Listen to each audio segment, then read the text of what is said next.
Response video to this here stealth badger guy. Nice enough sort, but yeah, I don't really care for his video much. He calls it Anti-natalists do have a point, but his video is kind of a critique, and and it's not a critique of the real arguments of anti-natalism, which is kind of annoying. So I'll play from a couple of different points. I'll start here. Just to, because we don't need the, update on what we're talking about kind of stuff. We know the subject. No volume. Interesting. That which suffers, namely living critters, tends to operate in a very small subset of living critters. Tends to operate from a subjective point of view, and by tends to, I mean absolutely fucking does. And then, for those of you that rode in on the short bus, I don't even know what that, he has these little comments typed up here. So yeah, he's going to play this subjective game, like we can't say anything absolutely, and everything we might say absolutely. Somehow that's not good enough. Like if you define just these extremes, that's not good enough. And I think of course it's good enough. It's like having a word like disaster and just drawing an arbitrary line somewhere and just saying, okay, things that cause this much damage fall into the category, and things that don't. And it's not a big deal to draw arbitrary lines when they are basically defining something. Within a realm of reasonable error, we could even say. But I think it's just stupid to get into an argument about whether it's permissible or tolerable, logically or reasonably, to put everything into some sort of subjective category. There's no subjective debate about the fact that there's this thing called harm that happens to feeling creatures, that they have what are called unpleasant sensations, and by their very nature those unpleasant sensations are in and of themselves, without any consequential what they are a chain in events of cause and effect offense, but in and of themselves they are bad things. Yes, it's a good thing if a mass murderer gets run over on the street. It's a bad thing that it suffers that instant. The instant it suffers is not a good thing. The quicker and the more instantaneously anything is killed, the better.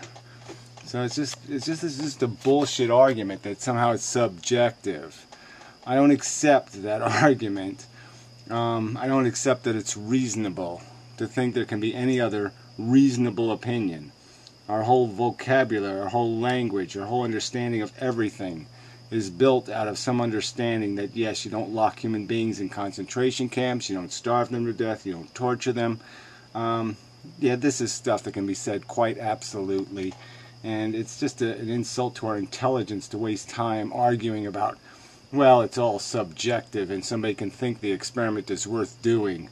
Somebody can think it's an experiment. If they have the power to do it, to create 6 million Jews, they have a power to create them.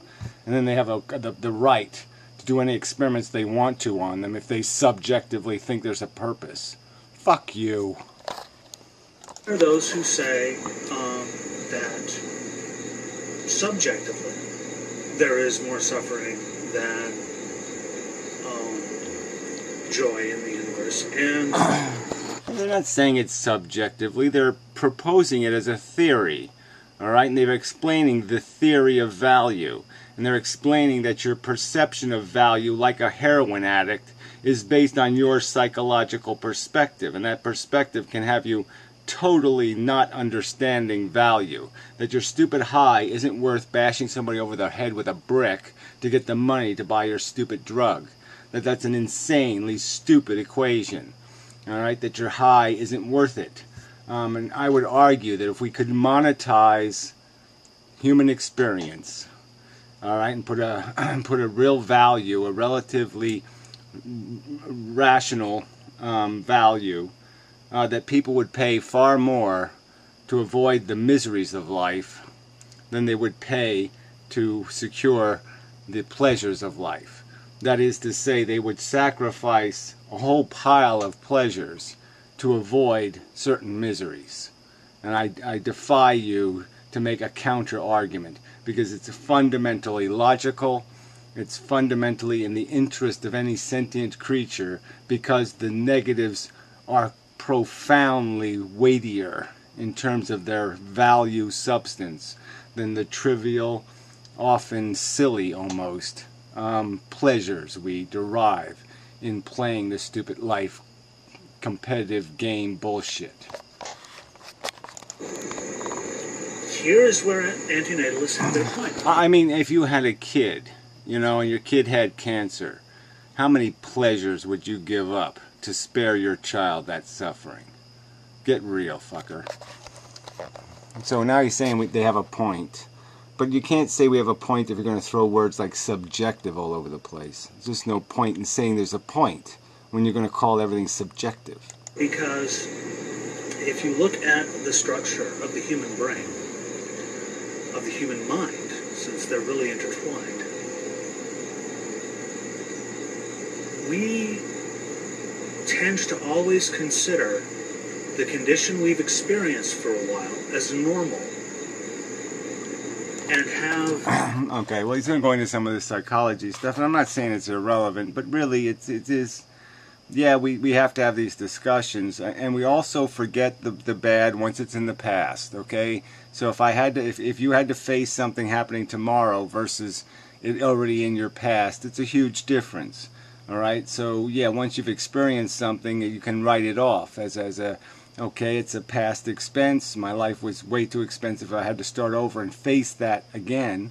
But once it's in the past, it's done. It's finished. I don't have to worry about it anymore. So there's lots of games played with our psychology that corrupt our value equations. And that's my whole friggin' argument, is that all of our value equations, especially the positive ones, are completely contrived by our psychology. And that there is no real value that we're chasing. We're just chasing this perception of a gain of satisfaction, because that's how we've been built. And it's a stupid design, is the point of the whole fucking conversation. Excuse my French. So I'm going to jump ahead a bit. As far as human perception, because human perception is subjective. And the idea of saying that an objective standard can define absolute bliss, you know, an orgasm when you're not being beaten up, or, you know, a well-made beef Wellington or whatever dish you happen to find absolutely fantastic, and absolute suffering, being burned alive, drowning. My response is that if a objective scale is only useful at the ends of the scale, it's not a scale, and it's not useful. Yeah, I just find that idiotic. Of course it's useful. It has some functionality. I mean, if you can measure some gross functionality of something, you don't need to do it precisely. If you can find out your car gets somewhere between 25 and 32 miles to a gallon, it's still knowledge. It's still information. It's valuable. Okay, it's not as precise as you like, so what? I mean, it's just stupid to say, not being able to say these extremes, that yes, if you had to put on one side of the table, oh, the satisfaction I would get if my favorite baseball team wins the World Series, and the suffering of getting diagnosed with some kind of cancer, oh yeah, it's not really going to be a contest, is it? I mean, you would throw away about 7,000 of those little World Series victories to avoid that C word, wouldn't you, fucker? Come on. It's attempting to create a dichotomy where none exists.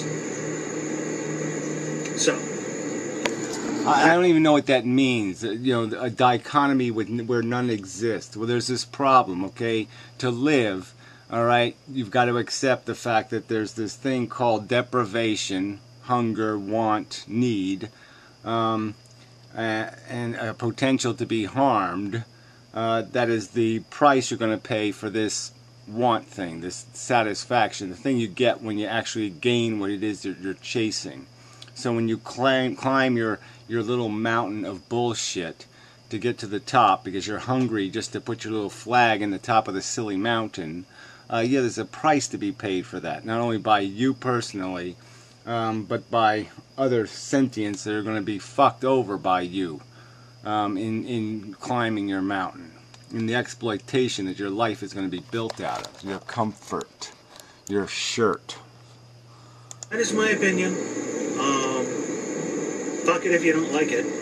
You know, I'm not telling anyone else what they should believe. Well, whatever. You should be able to make an argument without just saying fuck it, but fine. You know, if you don't get that there's a rational standard, a theory that can be argued from some sort of rational foundation, logical foundation, where you establish some reasonable premises that are essentially indisputable, unless you're going to contrive some kind of fake universe or, you know, some kind of fairy story. We get the idea here. We understand what's motivating us. Attraction and repulsive forces. And the argument is that most of the attraction is probably made out of a subtle kind of repulsion, and that the whole mechanism doesn't really have any function. There's no real net positive gain that can be accomplished out of the damn thing. And the real subjectivity is the relative perception of value, the very fact that you think there's accomplishment in even something as silly as the word survival. You can't defend survival as an accomplishment. You can't defend how it, you know, scratches any itch in the universe whatsoever. So it doesn't mean a damn thing. So if all of this whole experiment, this whole human experiment, if this was a rat experiment, and it was rats I was playing with, and we were sitting there discussing, well, what's in the best interest of the rats? Should we perpetuate more rats? So should we engineer it so the rats can do this and the rats can do that a little more efficiently? No, we'd say there's no fucking point in playing this stupid game with the goddamn rats. But I would like to bring up the weakness in the point anti-natalism makes.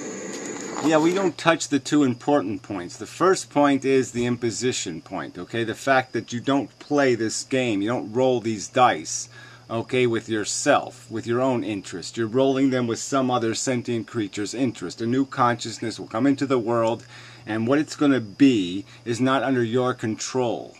And if you don't have control over a situation, then you should have some insurance against the disaster. You should have some way to compensate for when things go wrong. And there is no compensation. There's just a fucking victim who's fucked over because you have some silly notion that you have to create another slob to go climb Mount Stupid.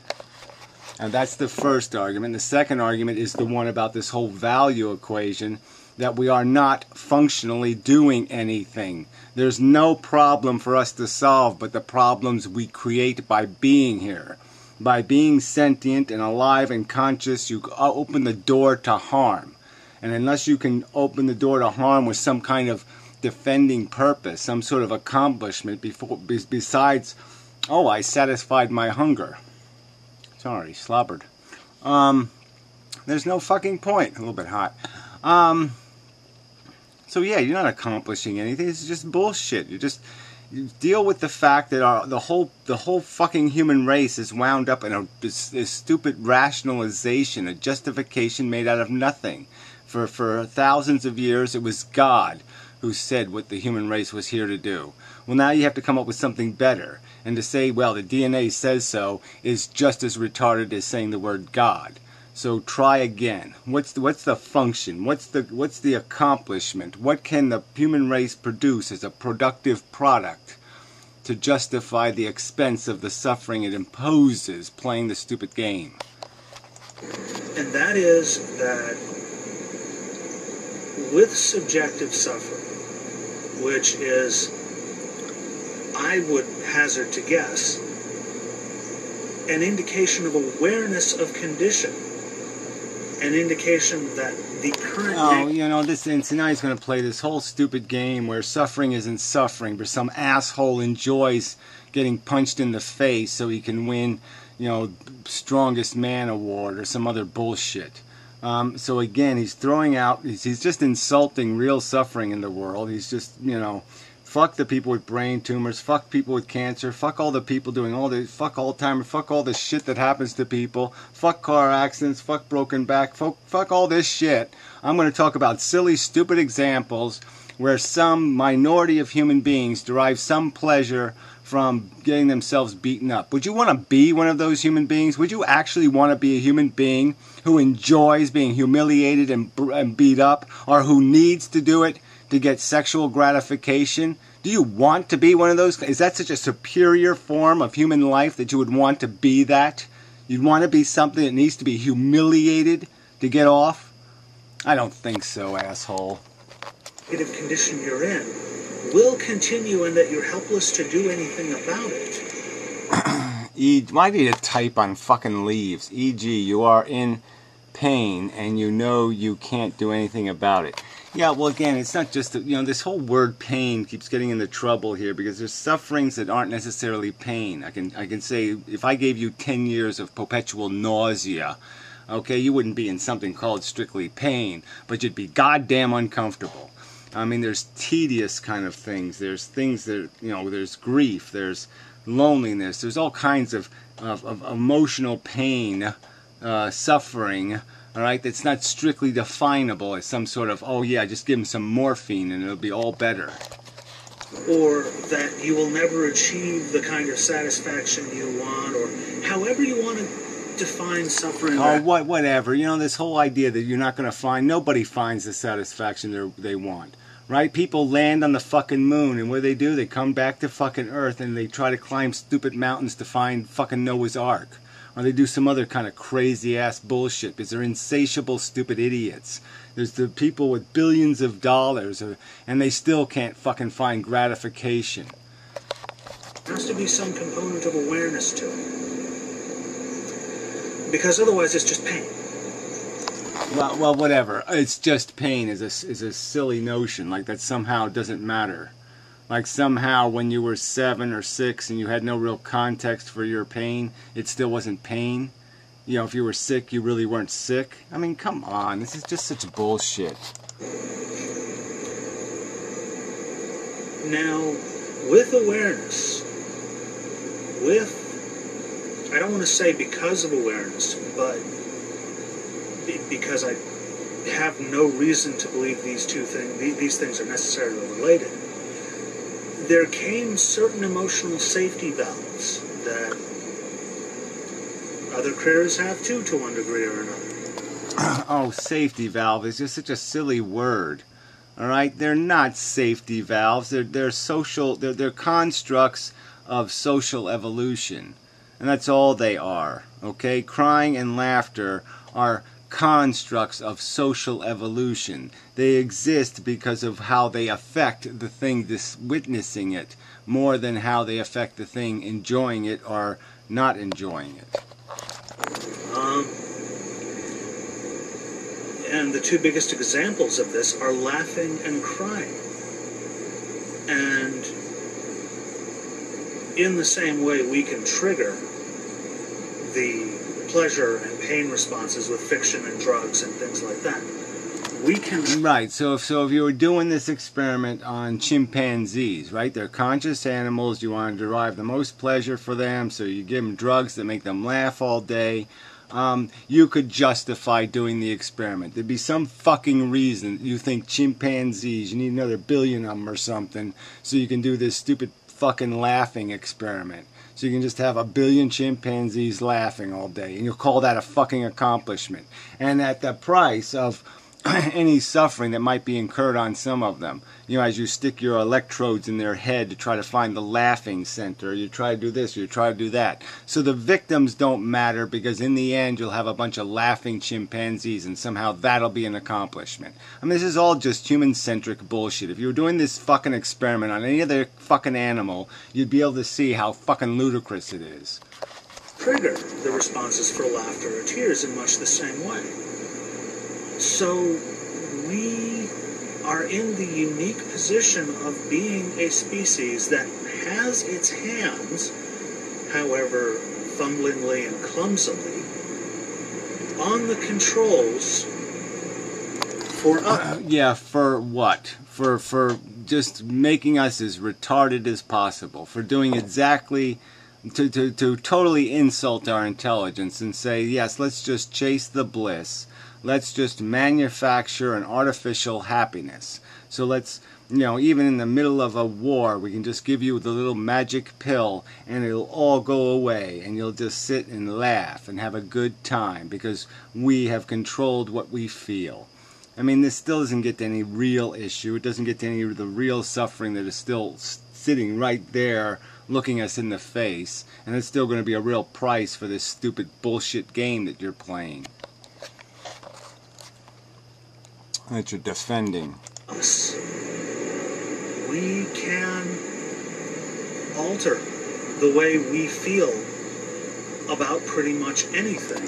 Yeah, right. They've been talking that shit forever, and you don't see it in humanity somewhere, do you? You see people addicted to drugs, addicted to, alcohol, all kinds of ways of trying to find some sort of relief, and that's what they're looking for. They're just looking for relief. They're looking for escape. So this is all just a big pile of fantasy talk. We don't even know if it's possible that any of these effects could last more than a few days anyway, even if you had some sort of bliss mechanism that it wouldn't wear off, because you would need the deprivation to be hard enough for the hunger to be strong enough for there to be a real appetite. And you need a real appetite, for there to be real value in satisfying the urge or the desire. I mean, it has to be a little bit strong for it to have any meaning.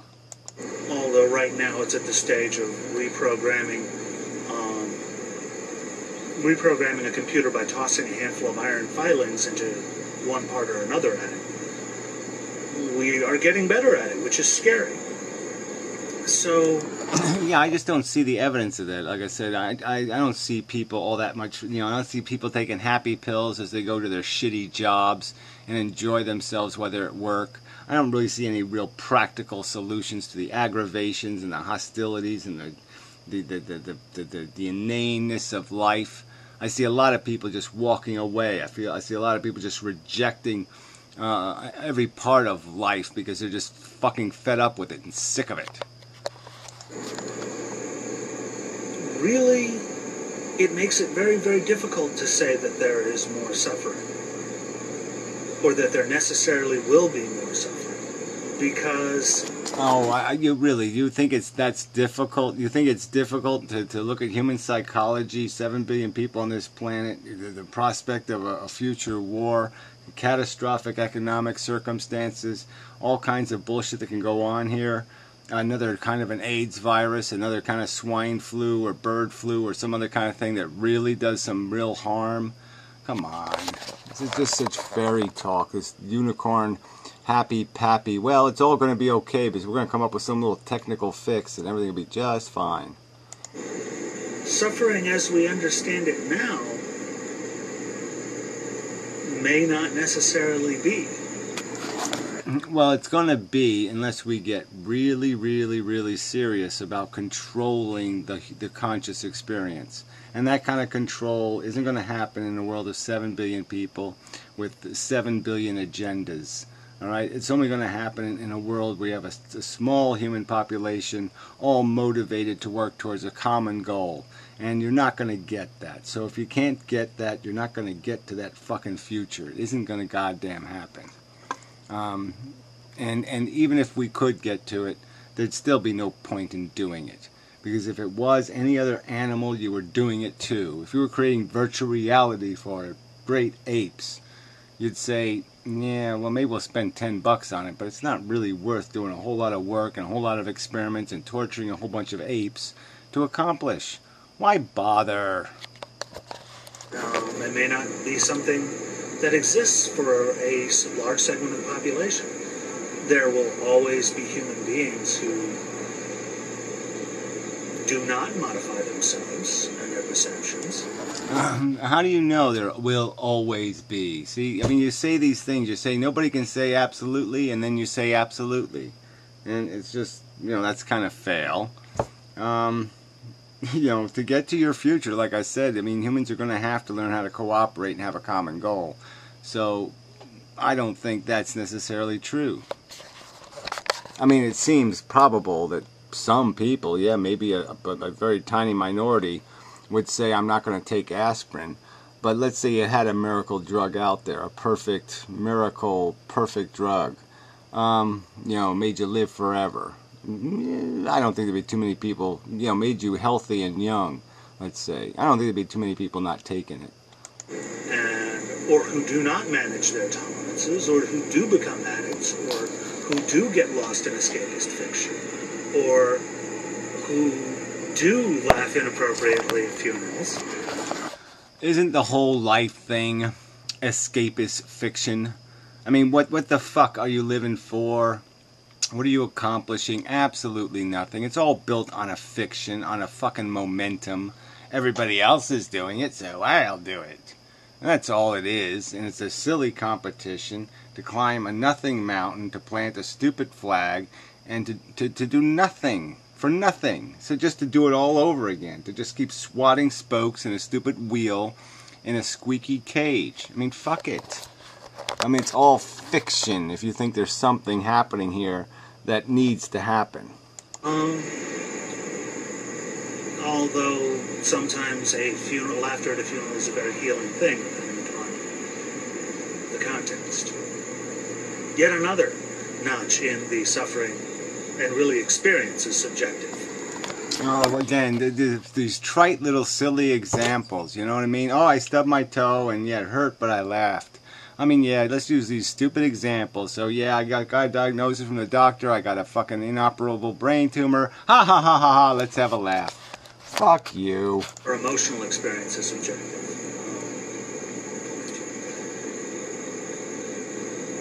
So really it comes down to, we have the ability to modify what suffering is in ourselves and what we experience as suffering or pain or pleasure or joy. Oh, whatever. Like I said, I don't see any examples of all that happening on any kind of mass scale. I see a lot of desperate people throwing all kinds of crap at their brain, and I don't see all these blissfully charming, wonderful, happy, productive people. So fuck that bullshit. And it seems to me that there is a great deal of fear about modifying our own perceptions and modifying our own, really looking to the abyss that... Evolutionary, not only are we strange, we are just getting started. Whatever the fuck that means. Just getting started. I mean, no, we're just getting finished, okay? The game is sort of over. Alright, we found out it's a stupid game. It's a DNA molecule competing with versions of its own self. Alright, going absolutely nowhere. I stick a sword in you, you point a gun at my head, I point a bazooka at your head, you point a nuke at my head, I point a photon torpedo at your butt. I mean, it's just an endless cycle of stupid, pointless competition to achieve absolutely nothing. Is the consequences of moral subjectivity. And it's a silly notion, moral subjectivity. Yeah, right.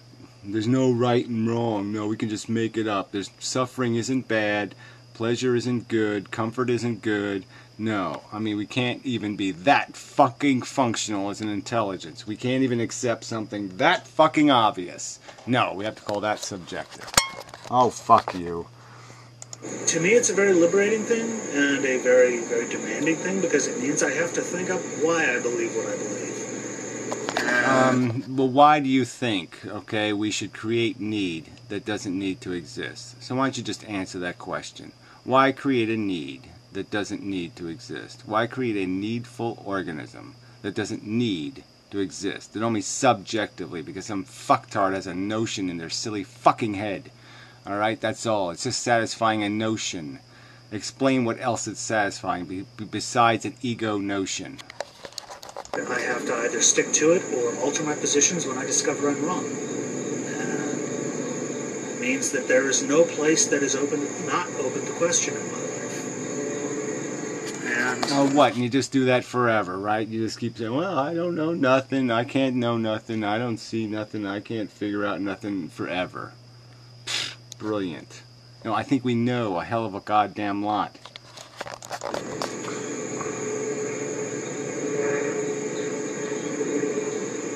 To me, we are the species that has the capability to transcend suffering, not to some higher place, but to a condition I don't even think we have a name for yet, because... Yeah, a condition of what? Complete stupidity. You know, the maximum stupidity. We can achieve maximum ludicrous stupidity. Yeah, and we can do something we know is pointless, and for the pointless purpose of super pointlessness.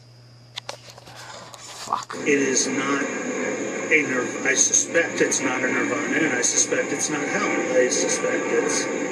Well, of course, everybody just keeps suspecting it's just okay, it all balances out, it's all fucking flow and ebb, and it's all yin and yang, and it's all bing and bong. I mean, this is just such bullshit. You're just making this crap up, okay? You're living in a world where there's real hard suffering that you wouldn't want to fucking endure, okay? That's part of this roulette wheel thing you're spinning. Alright, and just because it doesn't happen to you, because you're relatively safe from it, you can say, well, it's just yang, and I'm yinin. Like most human experiences, somewhere in between. But the meaning of what we do has a potential for changing. Yeah, the meaning, again, yeah, a key word there. The meaning. Chasing arbitrary, contrived, DNA contrived mission statements. Yes, you must feed, you must consume, you must reproduce, this is all you're for. You must climb Mount Stupid and plant your stupid Mount Stupid flag. Yeah, why be obedient to that Christ, that tripe? And once that is on the table, once we look at the fact that we have been modifying pain and pleasure and suffering and joy for thousands of years, through even things like religion. Yeah, and for what end? What is the grand success? There is none. There's no accomplishment here. We got pointy, stupid pyramids that are monuments to wasted labor. We got cathedrals that are monuments to wasted, stupid ideas. What the fuck do we have to show for all of this crap? Nothing. Then it seems like the question of antinatalism is being asked a little too late. Yeah, like that makes any sense, right? Oh yeah, it's too late to put out the fire. The fire's still burning, asshole. So what do you mean it's too late? There's still more forest to burn. There's still more sentience to torture. How the fuck is it's too late? God damn it. There ever really was a window of opportunity for that question to have meaning. No, we can only have meaning when we have facts, okay? So, yeah, you can only do it when you actually understand where we came from. You understand what a DNA molecule is. You understand what 4 billion years of evolution are. You understand the terminality of the whole mechanism of the universe and the fact that the whole fucking thing is going to get burnt to a cinder anyway in the end, and that we might as well leave here gracefully than wait for nature to bury us the hard way. It's just my take on it. Thank you for your time and attention. And may you deal with the vicissitudes of your life with laughter or with tears, as necessary and appropriate. Oh, whatever that means. No, may I have the privilege of not being imposed upon. That's what I would like, is the privilege of not being imposed upon by stupid fucktards who have no fucking mission statement, no explanation of what they're going to fucking accomplish doing this experiment. Why should I be a rat in their silly, stupid maze? Why? Alright?